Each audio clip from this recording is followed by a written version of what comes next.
मैं पहली दफ़ा लंदन गया तो मेरी उम्र 35 साल थी। ब्रिटिश काउंसिल के स्कॉलरशिप पर गया था, जिसको क्वालीफाई करने के लिए लंबा प्रोसेस था। खैर अल्लाह भला करे नासिर काज़मी साहिब का, जो इस वक्त ब्रिटिश काउंसिल में बड़े अफसर थे। सैकड़ों उम्मीदवारों में से तहरीरी टेस्ट पास किया तो अगला मरहला इंटरव्यू का था, जो गोरों ने करना था। काज़मी साहिब से मेरी मुलाकात वहीं इंटरव्यू बोर्ड में हुई। वो मेरी दी न्यूज़ में फाइल की गई स्टोरीज और स्कैंडल के मद्दा निकले।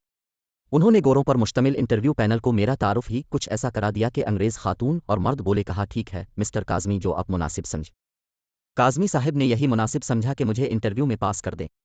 मेरी काबिलियत से ज़्यादा हाथ नासिर काज़मी साहिब का था। अल्लाह उन्हें सलामत रखे। खैर लंदन जाने से पहले ब्रिटिश काउंसिल ने सब कामयाब लोगों को दफ्तर में बुलाकर ब्रीफिंग दी, जिसे कल्चरल शॉक का नाम दिया गया था। मतलब ये था कि ये पसमानदा लोग लंदन का माहौल देखकर बावले ही ना हो जाएं। लिहाजा उनकी कुछ काउंसलिंग करके भेजें कि लंदन में लड़कियां क्या ड्रेस पहनती हैं, लोग कैसे हैं, लाइफ कैसी है, वहां रहना कैसा है, किसकी ज़ाती लाइफ में मुदाखलत नहीं करनी। मैंने सोचा फिर क्या मज़ा होगा वहां अगर ये काम भी नहीं होता। हाँ, किसी को घूरना भी नहीं है, ये जुर्म है। एक दफ़ा तो सोचा इनकार ही कर दें। ये तो हाथ पांव बांध कर पत्थर साथ दरिया में फेंकने का बंदोबस्त हो रहा था कि तीर कर देव। खैर लंदन पहुंच गए। 3 माह बाद ब्रिटिश काउंसिल की एक खातून की ईमेल आई, जो हमारी लिएजान ऑफिसर थीं, कि अब तक अपने अपने कॉलेज से क्या सीखा है। मेरा कॉलेज गोल्ड स्मिथ लंदन था। मैंने जो भी ईमेल भेजी कि अपने बाकी कल्चरल शॉक तो बताए थे, लेकिन 2-3 नहीं बताए थे, जो अब यहाँ आकर सीखे हैं। पहली बात, यहाँ मैंने मुस्कुराना सीखा है। हर कोई आपको देखकर मुस्कुराहट देता है। पहले मैं हैरान होकर उधर उधर देखता था कि ये किसको देखकर मुस्कुरा रहा है स्लैश रही है। वो फिर मेरी हालत देखकर मुस्कुराता स्लैश मुस्कुराती।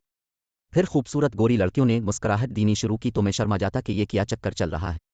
फिर उधर उधर देखना। फिर पता चला हर अजनबी चेहरे को देखकर मुस्कुराना यहाँ का कल्चर है। मैंने सोचा हमारे यहाँ तो फार्मूला एक ही है, हंसी थी फंसी। लेकिन यह हंसती भी है, फंसती भी नहीं। फिर पता चला हर मुस्कुराहट देने वाली गोरी लड़की का ये कल्चर है। यूं मैंने जवाबन मुस्कुराहट देना सीखा और नॉर्मल होकर बावला हुए बगैर करीब से गुजर जाना। एक दिन कॉलेज के कारवीडव से गुजर रहा था। उगे दरवाज़ा था। दूसरी साइड से लड़की आ रही थी। उसने दरवाज़ा खोला और मेरा इंतज़ार किया और होल्ड किए रखा कि मैं गुजर जाऊं। मैं झिझक कर रुक गया। उसने इशारा किया। मैं गुजरा। इसके करीब से गुजरा तो वो बोली थैंक यू। मैं हैरान, ये इसने थैंक यू किस बात का कहा। फिर मुझे पता चला दूसरे के लिए दरवाज़ा होल्ड करना है और अगर कोई आपके लिए करे तो उसे थैंक यू कहना होता है। फिर मैंने पहली दफ़ा सॉरी और थैंक यू कॉलेज में सीखा।